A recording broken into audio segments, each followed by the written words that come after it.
Saturday's local government election will take place in 20 local governments and 37 local council development areas in Lagos State. And the Lagos State Independent Electoral Commission says it has put measures in place to ensure a hitch-free exercise. With us in the studio is a public speaker and, of course, a social commentator, Dayo Israel, to talk more on the level of preparedness of the electoral body. Thank you for joining us on the news now. Are you impressed so far with the level of preparedness of LASIEC? I think that a lot has been put into preparing for tomorrow's election. I just wish that we were using the INEC card readers or, the LASIEC card readers as we did in 2015 election. But generally, I think that, there's been a lot of sensitization. I think the citizens are aware that the election is happening as well, in particular because of all the noise that went around about the various political parties' preparation for the election and the primaries and everything. I think also that social media has helped a lot. We have grown more than we did during the last election. There's a lot more awareness now. So I'll give you an example. Randomly, I sit in my house and I get a broadcast that says, "Dear Sama, the party secretary, the members or aspirants from this party should come to office, blah, blah, blah," signed by, different party officials and all the that. more helping the efforts of LASIEC in... No, but the interesting part is nowadays, they can send a broadcast to just announce for everybody to come to a particular place. We're just talking about how technology is playing a role in this. So it's also creating awareness about this election.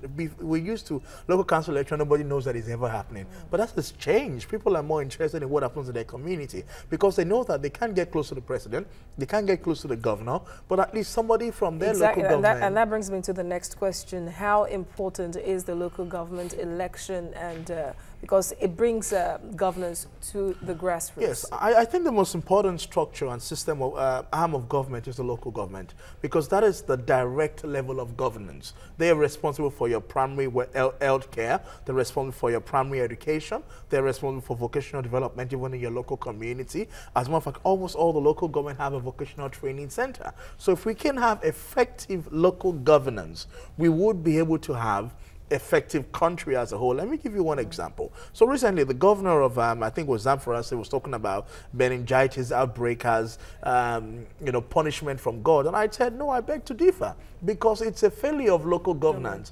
Because in most of those communities, they don't even have enough vaccinations and immunizations. How do you do that? It is the job of the local government to know how many citizens reside in this local government. Budgetary allocation by every arms of government should be based on the numbers of people who reside in a particular local government, which will form the opinions, the policies about their needs, the issues that are concerns them and affect them. And so when you have a community that is not governed and leaves a lot of space, and there's no effective local governance, you leave a vacuum. And nature abhors vacuum. And so terrorism comes, a terrorist comes and take over those places, Boko Haram comes and capture those youth, because the local government themselves are not taking responsibility. In Lagos, we're lucky to have an effective state government. So a lot of responsibility of local government is being handled by state government. But we need to ensure that we're stretching our local governance system, because they're closer to the people. I like what the governor of Lagos did during the Salah. He said, everybody celebrate the Salah in your local government rather than come into Alausa and come and dine with me. That's decentralization of power. And so beyond the celebration, we need to be able to ensure that the local government have some form of strength to be able to prioritize development in their community and be held accountable. Okay, so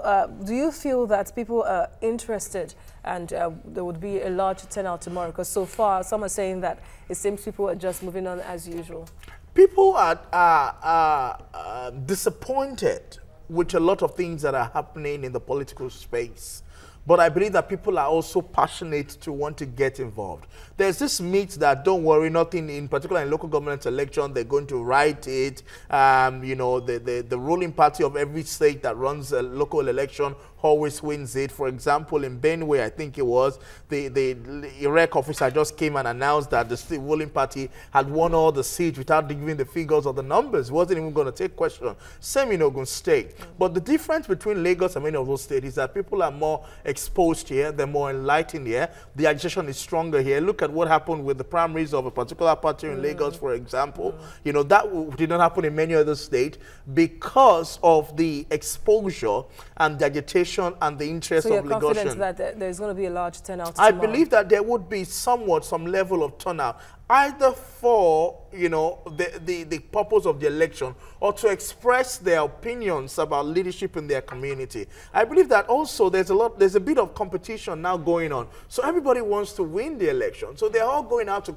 bring people out. That way it becomes a win-win situation for the people, because then we have more people coming out. All right, and there are security fears, of course, as of about the conduct of tomorrow's election. So what role now and how important is it for security operatives to man each polling booth well and ensure smooth conduct of tomorrow's election? I think the success of tomorrow's election will depend largely also on the level of security, because nobody wants to leave their house when they know that they're not safe. I'm happy that, you know, LASEC is working with, you know, according to news, is working with security agencies to ensure that all the polling booths are properly secured. I know there might be some, you know, biscuits of challenges in some areas that are volatile, which, for example, we have seen even in a lot of pre-primary stage, in a lot of parties and all that. But I believe that that will not deter us. We must show resilience. And the leadership in different communities must come out actually and go to vote. And it is our duty as citizens and the duty of the political leaders in various communities to show leadership by embracing peace, calling their follower that it's not a do or die affair, and actually ensuring that everybody makes a decision to abide by, you know, what they've signed on Monday with LASEC to ensure that there's peace in their community. All right, and of course we need to talk about where you stand as a citizen now on the idea of giving local government autonomy, because it's a raging question that for so long some state governments don't want to answer. So are you for or against it, even though the Constitution supports it? I think, for me, I believe in the restructuring of Nigeria, and the restructuring comes with a lot of things. I think we need to sit down and look at how we want a new Nigeria to be. For example, if we're talking about restructuring of Nigeria, it comes with the power of state police. We need to look at that. How is that going to work? Power corruption, absolute power corruption. What has that got to do with Lagos state autonomy? At the same time, I think we need to government autonomy. Rather. I think we need to be able to sit down and look at the terms of how. For me, I think it's important that we strengthen our local government. So it depends on what you mean by autonomy. It is important that local governance is strengthened. It is important that they are supported to be able to perform their function to the community, to the letter, to the grassroots, provided by the Constitution. To the letter, you know, supported. Financial independence and all that. This is a whole element, you know, of autonomy. I also believe in the same vein that, you know, most states needs to, so look at, for example, Lagos is very big and we haven't been given a special status. You know, I think these are also things that we need to look into. You know, nothing is in isolation. It all works around each other. So it's important that local government is strengthened, that people have the power and the ability to do what they need to do. I think that a lot of time, because of the wrong kind of leadership at the local government level, the state is careful to trust power to the local government level. But if the federal can trust power to the state, we should be able to trust power to the local government level. So it goes into the issue of leadership. So there's an argument that I've been talking about recently. People say young people have gone into leadership and have failed. And I said, no, it's the kind of young people that you put into leadership that have failed. They're competent young people who can go into governance and who can perform effectively in the interest of the people. But when you take riffraff and put them in the place of power because of, you say, and you claim that they're young and they don't perform, you blame the total generation of young people. That should not happen. Okay, now, and if you look at the crop of candidates, really, for especially councillorship positions that is supposed to be mainly for youths, what does it bring to your mind, really, that young people are not given enough opportunity? And then, if you look at the candidates as well, how many women are there? Are there even women as chairmanship candidates for the election? I think that this election has shown that there's going to be a lot of change in the political space. People are more interested. There are more young people that came out to run for councillor this year. I ran for election for chairman in Lagos Mainland local government. Now, one of the reasons why I have some sort of, what is it called, is that a woman was ended up being, you know, selected as a candidate by my party. Now, there was an argument of women empowerment and youth empowerment. And so I say, number one, both of them must go hand in hand, women empowerment and youth mainstreaming. So I support women empowerment a lot, but it's also important that we also identify youth mainstreaming to ensure that young people also have a role to play.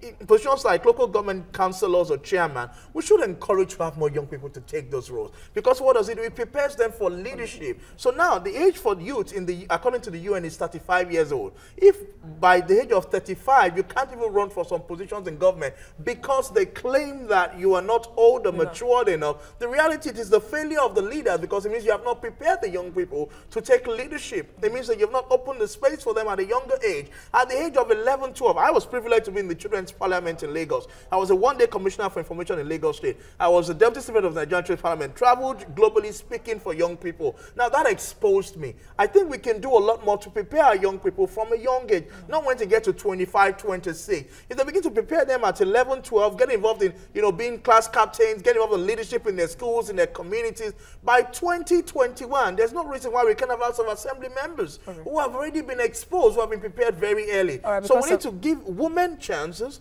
we need to give young people chances to take leadership. All right, before of time, let me quickly ask you a last question. Your take now on the not too young to run bill. Yes, it was sidestepped by the Committee of National Assembly, but somehow the Speaker of the House of Representatives has promised that he's going to do all he can to make sure it passes, meaning that it could give youth in the country more opportunity to take up leadership positions politically in the country. I don't think it's a favor. I think it's a fundamental human right. We have a right to vote and be voted for.